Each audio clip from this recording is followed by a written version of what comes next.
I have had anxiety since I was a child, almost as long as I can remember. But back in the 90s, I don't remember anyone using the word anxiety, so I was just called a worrywart who occasionally had crazy panic episodes. So it was not really well known or talked about. So yeah, I guess I've had anxiety for as long as I can remember. I remember when I had my first panic attack when I was younger. I was in the car, and all of a sudden I felt that I couldn't breathe, and my mind took over my body, and I physically couldn't breathe. And I started panicking and convulsing, and my heart was racing and palpitating, and my stomach was in knots, and I was whisper, hoarse screaming, "I can't breathe! I can't breathe!" I felt a little bit alone in it as a child because I just felt weird and I didn't know anyone else that was kind of suffering from the same symptoms that I was.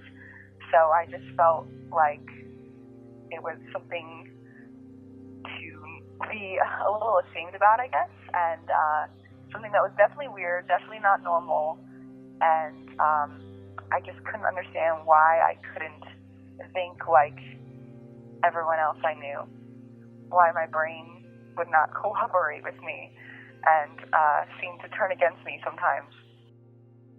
Well, I remember when I was a kid, I could not go to sleepovers because I would have terrible insomnia almost every night for several years. And if I was in an unfamiliar place when I was experiencing insomnia, I was prone to panic attacks. And it would just be chaotic. And so I remember, as a kid, sleepovers, slumber parties are all the rage. So it would be really embarrassing for me to have to decline sleepover after sleepover and try to explain to my friends why it was that I couldn't join them. That it wasn't because I was avoiding them or I didn't want to go or I didn't want to spend time with them. It was just that my anxiety was so bad that it prevented me from being able to experience that. And it was embarrassing, and I don't know if people fully understood the extent, or my friends fully understood why. They just knew that I couldn't go to sleepovers. I think I ever realized that what I am going through would be considered anxiety and having social anxiety and anxiety in general until kind of recently. I always just thought I'm just stressed out or I'm just nervous and it's fine. I don't have anxiety. I don't need to say I have anxiety. It's not that big a deal. My most social anxiety comes out when I feel vulnerable. So anytime I'm asked, like, just in conversation, asked about my family or my nearest and dearest people,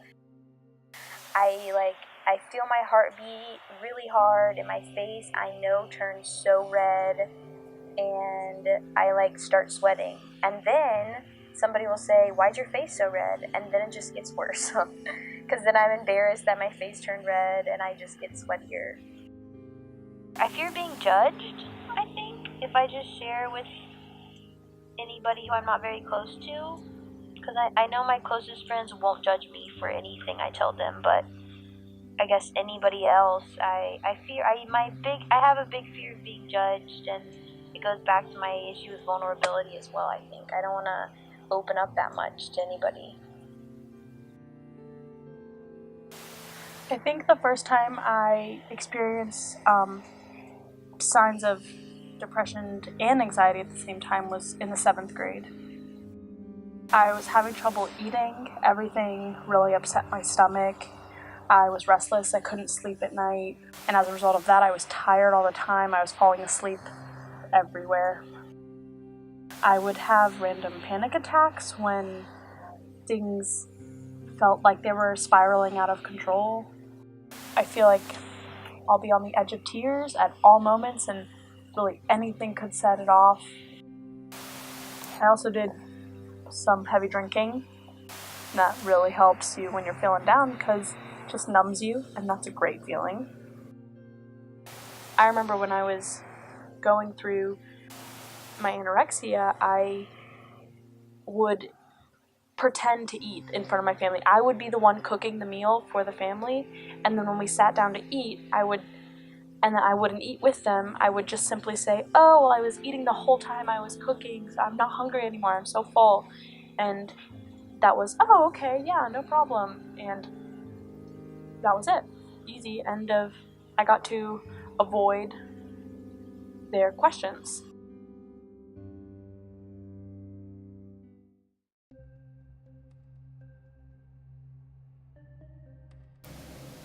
I think that one of the greatest misunderstandings about depression and anxiety is that it would be, I guess, more visible. And it's just understanding that you don't know what people are going through, that like any illness, physical or mental, it comes in waves.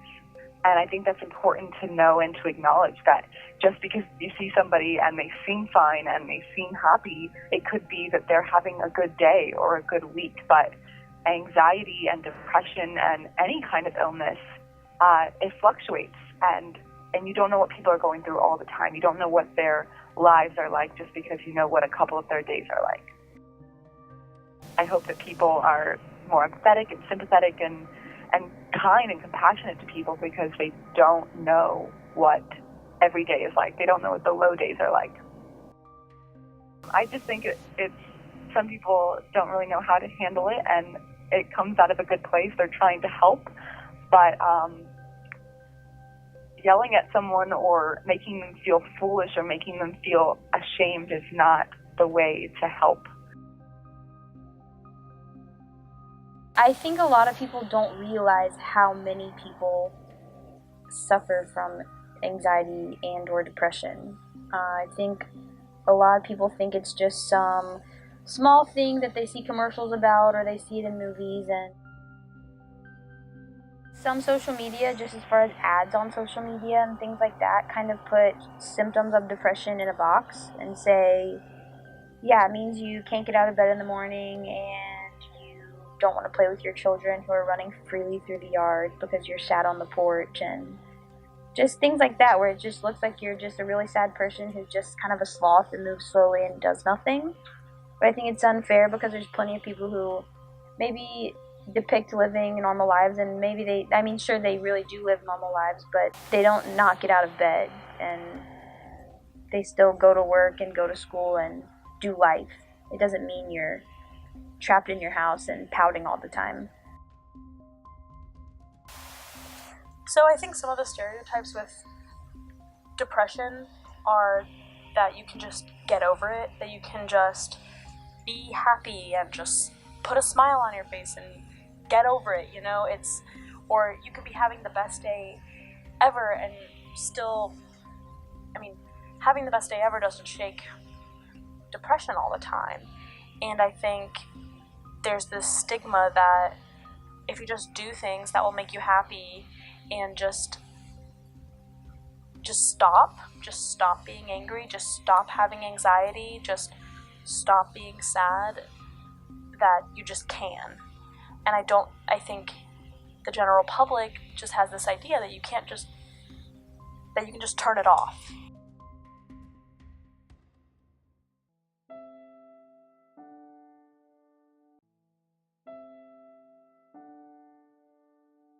I think it's hard for people to put themselves in someone else's shoes, let alone someone else's brain. And for people that don't experience anxiety or depression, it's very confusing because you might have times when you are nervous or anxious, and you might have times when you're sad, and you find ways to get over it. And people have trouble not understanding why it's not so easy for others, because I think everyone kind of feels that we all have similar brains and that they function similarly, and that if they can get over their sad days or their anxious days, then why can't you? And I just think that we have to realize that we're wired differently, that we have different brains, we have different ways of approaching things, we have different ways of seeing the world and of perceiving that world. And just because it's easy or relatively easy for you to get over your sad days or your anxious days, it doesn't mean that it's easy for others to get over their depression or their anxiety, because it's not a choice. It's something that is wired into them and that they can cope with and find ways to alleviate some of those symptoms, but that it's something that they live with, and that I hope people can be more empathetic and compassionate, knowing that other people perceive the world differently than them. I think labels in general, just knowing that people think anxiety and depression is weird and things like that. I didn't want to be in that classification. I didn't want people to think I was weird. I don't even think I wanted myself to think I was weird. I think if I kept telling myself that I don't fall under the anxiety umbrella or the depression umbrella, I'm fine. Because as soon as I'm in that classification, I'm just one of those other weirdos. I think in the beginning I was also judgmental until I came to terms with it and put myself in that group and realized it's fine to be in the group. While judgment is inevitable, I don't think that should stop us from expressing ourselves. You see somebody wearing a really ugly pair of pants, and you're judging them for wearing those ugly pair of pants that you would never wear. So, yeah, I was judging somebody for wearing ugly pants, but that didn't stop that person from wearing those pants. They like those pants. They're proud of those pants. While I had this mental block, I'm not ashamed of that, and that's a part of me. And that is my ugly pair of pants that I put on. And if somebody else doesn't like those ugly pants, oh well, that's their problem.